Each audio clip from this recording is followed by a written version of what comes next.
My daughter-in-law mocked me as uneducated in front of her friends. Can you imagine feeling so utterly invisible, so utterly erased, that the people you love most, your own son, his wife, start to treat you like a piece of forgotten furniture? And then, one day, they laugh at you, call you uneducated to a room full of strangers, and in that instant, something snaps inside you, something ancient and steady, and you realize you have to remind them exactly who you are. For years, that's who they thought I was. The quiet woman who folded laundry, set the table, who knew when to leave a room without being asked. They never bothered to wonder who I was before I became someone's mother, someone's wife, someone's shadow. They liked that I was convenient, forgettable. My daughter-in-law especially. She loved it when I melted into the background of her photos, blending into the corners like wallpaper from another era.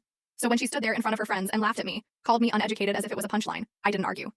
I didn't flinch, I just smiled, and I walked away. But something deep inside me shifted, and I knew exactly what I had to do. I went to my room, pulled out an old box I hadn't touched in years, and retrieved the truth. Because sometimes, the loudest thing a woman can do is remind you of who she used to be before she let the world squeeze her into silence. I'd lived in that house for almost 5 years.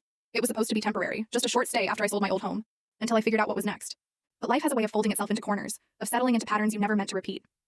My son insisted at first. He said it made no sense for me to live alone when they had the space. And back then, it truly felt like a generous offer, like family.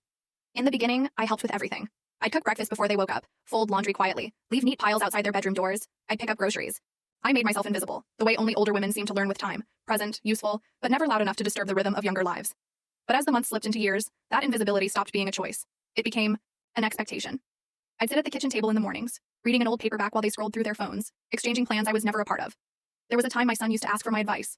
Now he barely looked up from his screen. And she, my daughter-in-law, well, she treated me like part of the furniture. Politely, distantly, occasionally with a forced smile, the kind people use with strangers they don't really trust. She called me mom sometimes, but only when guests were around. Otherwise, it was just her.